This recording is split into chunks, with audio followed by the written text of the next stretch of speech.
talking about the perfection of God, 하나님의 완벽하심에 대해서 보겠습니다. where God is the perfect standard for whatever is possibly perfect.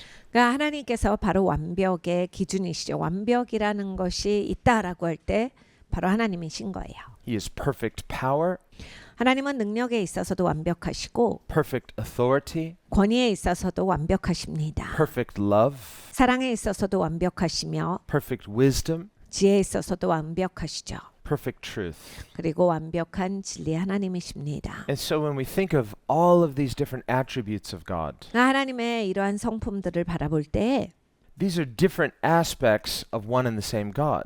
같은 하나님이신데 유일하신 하나님이신데 다양한 그런 하나님의 속성을 바라보는 겁니다. So from a human perspective, 사람의 입장에서 보면 we might look at some of God's attributes 어떤 하나님의 성품은 and we discern what looks like a difference. 우리가 사람의 눈으로 평가했을 때는 하나님이 의로우신 것 같은데 또 굉장히 자비로우시네요. 그래서 뭔가 어긋난다라고 볼 수도 있겠지만은 In his love, he seeks to forgive. 근데 하나님이 사랑이시니까 용서하기를 원하시는데요. But in his justice, he must judge what is wrong. 근데 하나님이 의로우시니까 심판을 하셔야 되는데 어떡하죠? Now, within God, there's no contradiction, but from our perspective, there's a tension there. 이게 우리 입장이라서 그렇습니다. 하나님의 입장에선 전혀 문제될 것이 없지만 우리가 봤을 때 텐션이 있는 거예요. So when we think about the different attributes of God, understand these are different attributes of a singular nature of God. God doesn't have many natures. He has many attributes, but all one nature. 하나님의 성품을 바라보면 하나님은 하나님이시지요. 하나님의 다양한 그런 속성을 우리가 알 수 있지만 이것이 하나님이 굉장히 여러 가지시다가 아니에요. 하나님은 유일하신 하나님으로서 그 하나님은 한 성품에 그것을 담고 계시는 겁니다. And this is what the theologians call the simplicity of God. 신학자들이 하나님의 단순성이라고 말하는 것입니다. Now, it's ironic because it can be difficult to understand, but God is essentially simple in that he is one. 사실 이제 하나님이 단순하다 무지 어렵게 들려요. 진짜 그러신가?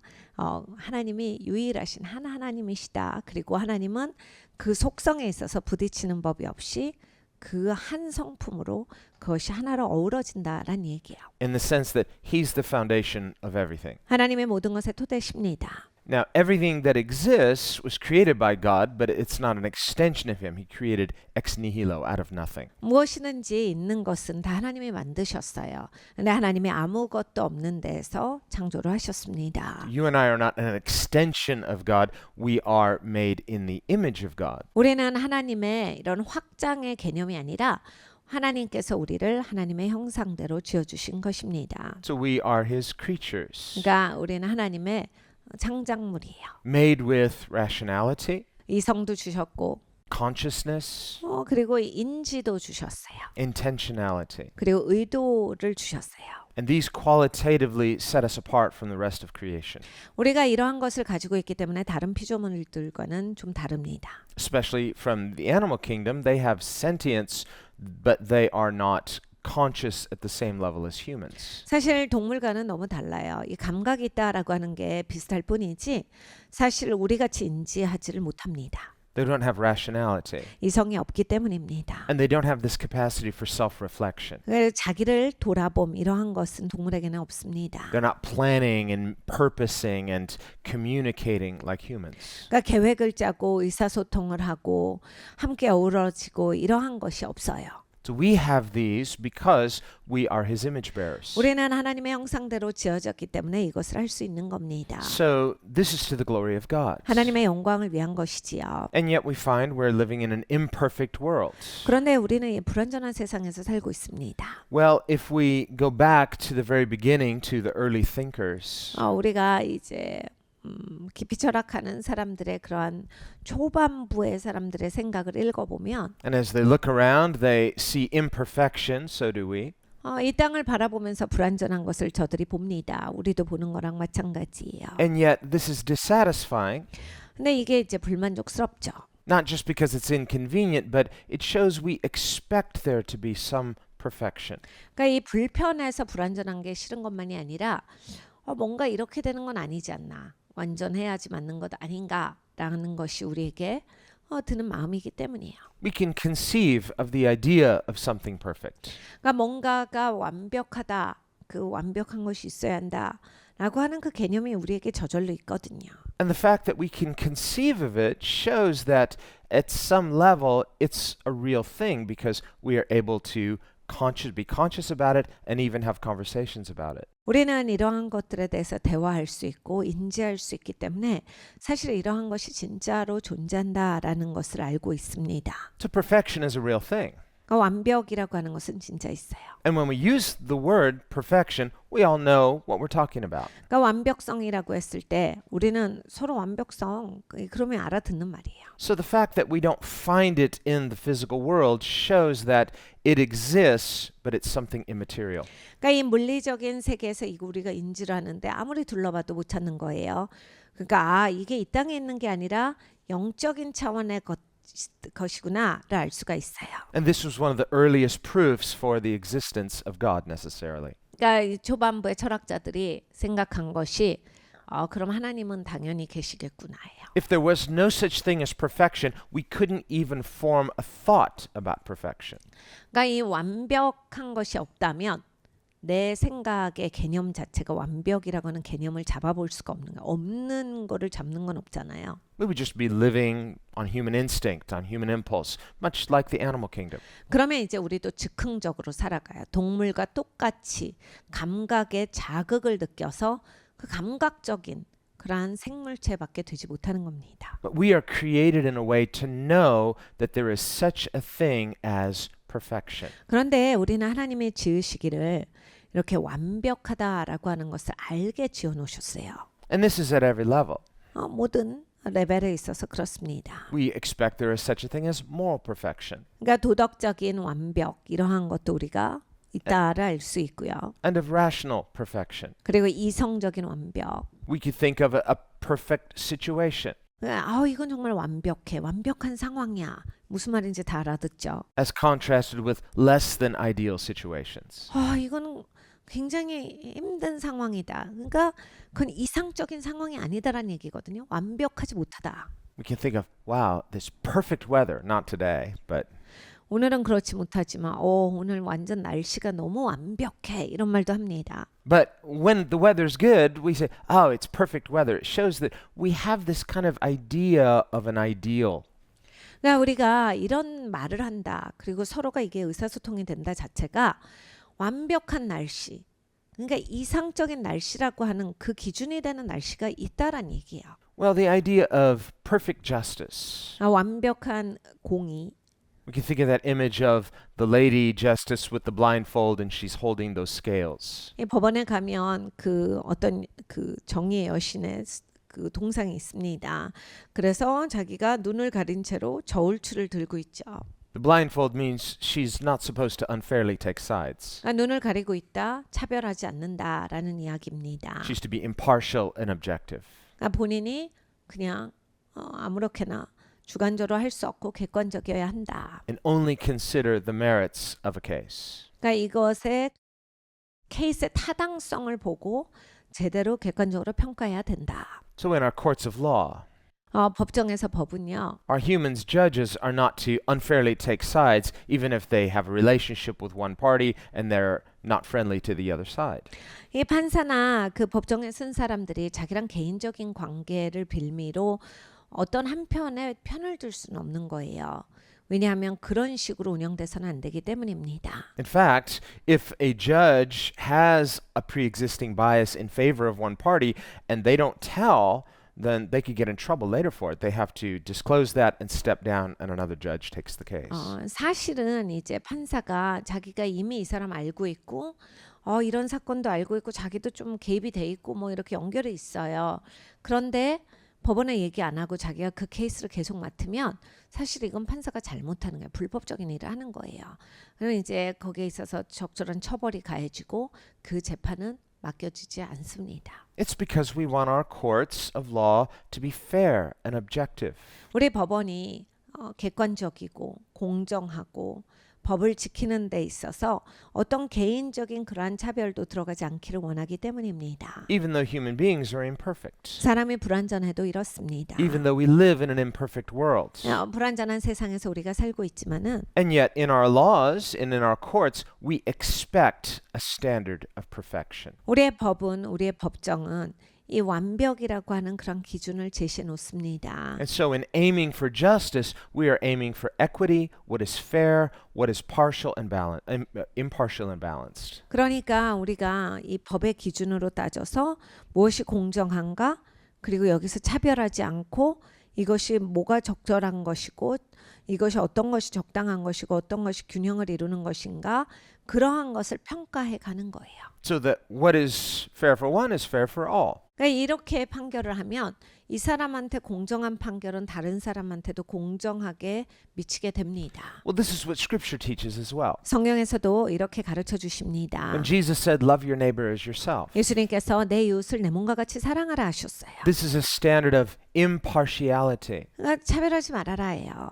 He said, what good is it if you only love your friends and you hate your enemies? Even unbelievers do that. 네가 네 친구는 사랑하고 네 적은 미워할 때 그게 뭐가 대단하냐? 안 믿는 사람들도 그건 다 하고 사는 것이다 라 하셨어요. Jesus says we are to love our enemies. 예수님께서 너의 적을 사랑하라 하셨습니다. So he raises the standard to a standard of perfection. Perfect love. 예수님께서 완벽한 사랑이라고 하는 그런 완벽한 기준에 미쳐서 살아라 라고 해서 우리에게 그것을 말씀을 하신 겁니다. Which is also perfect justice. 이것이 바로 완벽한 공의이기도 합니다. So if we do good to some, we should do good to as many as we can, not just unfairly to one and unfairly neglecting another. 그러니까 내가 선하게 행동을 해요. 내가 이 사람한테 선하게 행동을 했으면 모든 사람에게 선하게 행동을 해라예요. 왜냐하면 왜 넌 그 사람한테만 선하게 행동하고 다른 사람들한테 무례하게 하지? 그렇게 하는 것은 차별이다. 옳지가 않아. Mercy too is to be perfect and impartial. 그러니까 자비도 마찬가지예요. 차별하면 되지 않는 겁니다. 완벽의 기준을 말씀을 하세요. A person may say, well, this person is disqualified because they've done wrong, so we don't need to show justice demands that they suffer what they've deserved. But mercy would say, treat them the way that we would want to be treated. 그러니까 누군가는 이렇게 얘기합니다. 저 사람이 잘못했거든요. 그러니까 이게 제대로 돼야 돼요. 그러면서 공의의 잣대로 맞춰서 이렇게 어떤 치리함이 있을 수 있죠. 그런데 자비는 무엇을 말하냐면 우리가 같이 자비를 베풀자. 이 사람한테 자비가 있으면 이 사람한테도 그 자비가 있어야 한다. So there's no contradiction between perfect justice and perfect mercy. 그러니까 완벽한 자비와 완벽한 공의가 부딪히지 않고 같이 간다예요. We understand that we are saved through revelation. 우리는 하나님의 계시로 구원을 받았다라고 하는 것을 잘 알아요. God has spoken through the scriptures. 하나님의 말씀으로 우리에게 말씀을 하셨습니다. And the scriptures are recording how God has intervened in human history. 사실 하나님의 말씀은 하나님이 어떻게 인간의 역사 가운데 개입하셨냐의 그 이야기예요. If God had not communicated through his special revelation, then that would be information we didn't have. 하나님이 이렇게 특별하게 우리에게 이걸 가르쳐 주시지 않았더라면 우리가 이걸 어떻게 합니까? 우리는 이 정보를 가지지 못한 그런 사람이 되고 마는 겁니다. But we have that information because God has graciously intervened and revealed it to us. 네, 우리는 알아버렸어요. 하나님이 너무 자비로우시고 선하시기 때문에 하나님은 우리의 삶에 개입하셔서 말씀으로 그 하나님을 펼쳐 보여주셨기 때문에 이제 우린 그 정보가 있습니다. Understand, when we read the Bible, 성경을 읽을 때요. well, you are using your reasoning faculties just to be able to read. 그러니까 여러분 성경 읽으실 때 여러분의 이성은 작동 중입니다. So there's not this completely pure separation between reason and revelation, because to even understand it, you have to use the reason God created you with. 그러니까 여러분 계시 깨달음이라고 해서 이성하고 상관없는 영역이 아니다라는 얘기예요. 일단 책을 읽을 수 있다, 말씀을 읽을 수 있고 그걸 무슨 말인지 이해할 수 있다 자체가 이성에 하는 일이에요. 그러니까 하나님이 계시를 주신 것을 내가 이성으로 이걸 이해하고 소화하고 있는 겁니다. That's why God says in the scripture, come let us reason together. 그래서 성경에 말씀하시기를 와서 우리가 이거 이성적으로 논해보자. And he goes to talk about redemption, being cleansed through Christ's forgiveness. 그리고 나서 이제 구속에 대해서 그리고 그리스도의 보혈로 씻겨짐에 대해서 말씀을 하셨습니다. Though your sins be as scarlet, they should be white as snow. 네 죄가 진홍같이 붉을지라도 흰 눈과 같이 헤어질 것이다. Now we say, well, wait a minute, that's Revelation, and that's Old Testament, so it's a prophecy, it's veiled revelation. 우리가 이것을 읽어볼 때 구약에서 하나님이 주신 예언입니다. 그러니까 계시의 영역이에요. 그러니까 하나님이 예언으로 주신 계시인데 아직 그 일이 있기 전에 주신 말씀인데 So he's talking about being cleansed, being forgiven of our sins. 하나님께서 우리의 죄가 깨끗하게 씻겨진다, 용서해 주신다라는 말씀을 주신 겁니다. That comes through revelation, the gospel. 이건 이제 계시를 통해서 우리에게 주어져요. 복음을 통해서 주어집니다. Why then does God say, come let us reason together? 그런데 하나님께서 왜 우리가 함께 이성적으로 사고해보자라고 하셨을까요? Well, it's because there's not this unnatural divorce between reason and revelation. 그러니까 우리의 이성과 깨달음, 계시의 영역이 막 억지로 띄어질 수 있는 그런 영역이 아니에요. 분리되는 영역이 아니에요. Always revelation comes first because that's God's self-disclosure, his initiative. 그러니까 여러분 계시가 언제나 먼저 갑니다. 왜냐하면 계시라고 하는 그 영역은 하나님이 알려주시는 영역이에요. 하나님이 스스로 우리에게 깨달음을 주시는 영역이기 때문에 언제나 계시가 먼저예요. Our reasoning processes, that's our trying to figure it out from a human perspective. 그리고 이제 내가 내 이성을 가지고서 막 생각해 보면서 이해하면서 막 알려고 하고 막 알게 되고 이러는 겁니다. But divine revelation, that's God directly communicating. 신성한 계시는 하나님이 직접 우리에게 커뮤니케이션 하신 거예요. So that direct communication is always a better form of knowing. 그러니까 무엇을 알 때 하나님이 직접 알려주시는 게 사실은 제일 아는데 좋은 방법이에요. God is perfect being itself. 하나님은 완벽하신 존재세요. That's what his name Yahweh means. I am that I am. 야훼가 그 뜻이죠. 내가 스스로 있는 자니라. He is absolute being. 하나님은 절대적인 분이세요. So, this idea of God is that there is no contradiction between God and these moral universals because these things are exemplars of who God is.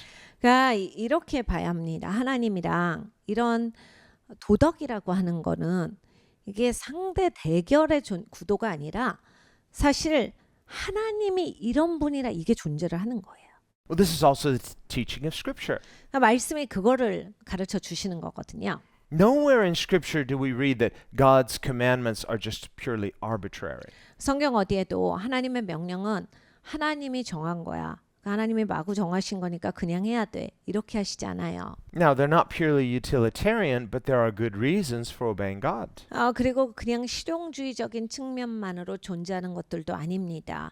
그런데 하나님께 순종하는 것은 참으로 합당한 일이다라고 하는 그런 이유들이 나옵니다. And we also see cause and effect because he said, if you obey these commandments, you'll be blessed. If you disobey them, you'll be cursed. 그리고 또 원인과 결과가 있어요. 네가 순종하면 복이 오는데 불순종하면 저주가 온다. God added the blessings and cursings to make it clear to us that his commandments are not arbitrary but universal. 그러니까 하나님께서 축복과 저주를 말씀을 하시면서 이게 마구잡이로 던져진 게 아니야. 전 우주적으로 이게 진리야. 그러니까 네가 이걸 지켜라. Well, this was the Old Testament understanding of God. 그러니까 구약에 있어서 하나님을 이해해왔던 방식은 이 방법입니다. This is the New Testament understanding of God. 그리고 또한 신약에서도 이렇게 하나님을 이해해왔어요. And this was the church's understanding of God all the way up until the 13th century with high scholasticism. 이 13세기에 이르기까지 교회가 하나님에 대해서 이해해왔던 방식은 이 방식입니다. Until William of Ockham. 근데 이 워컴이라는 사람이 13세기의 스콜라 철학에 거의 피크를 올릴 때 나타나기 전까지는 쭉 이런 흐름으로 교회가 하나님을 이해했어요. Now there were a few others, just for the sake of not complicating it, we won't talk about them. 물론 뭐 한 명만 있진 않았어요. 이런 사고를 하는 사람들이. 근데 이제 이름을 너무 많이 하면 우리가 헷갈리니까 중요한 사람, 일단 한 사람을 알고 갑니다. But William of Ockham didn't like this idea of God being confined to rationality and absolute morality. 그러니까 이 워컴이라는 사람이 하나님은 절대적으로 도덕적인 분이시고 위에 있으시다.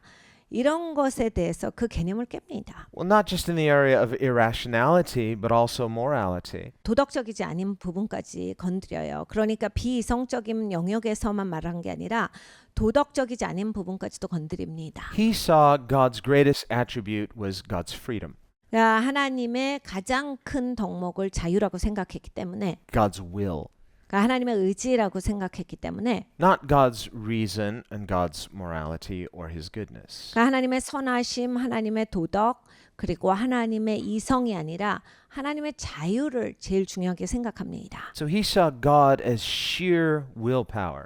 그러니까 하나님은 하고 싶은 게 있으시다. Well, again, this brings us back to the problem of might makes right.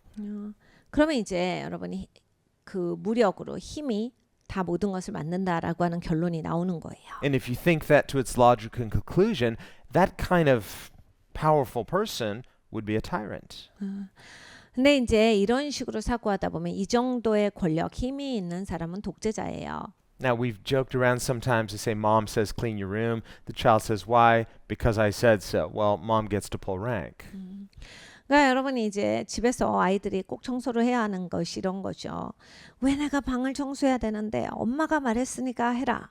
이 엄마의 총 권력을 동원해서 하는 말이에요. That's authority.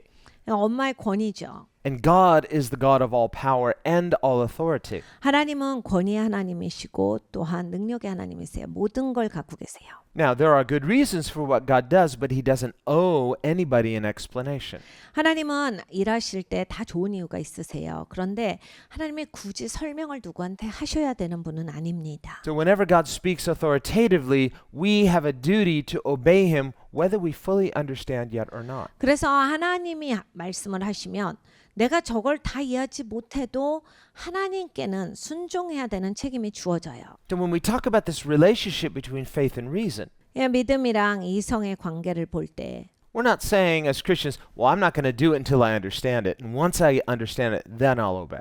기독교인이 나는 이게 이해가 안 가서 못하겠어. 도저히 안 돼요. 내가 이해가 가면 할 거예요. Now, that's not the relationship between faith and reason. 이거는 믿음과 이성의 관계가 아니다요. Remember, we talked about Augustine and also Anselm, their teaching of faith-seeking understanding. 그러니까 어거스틴과 또 어썸의 그런 가르침이 있습니다. 믿음이 바로 이해를 추구한다요. From John chapter 7, 요한복음 7장의 말씀. where Jesus says, if anyone is willing to do what God wills, that person later will understand.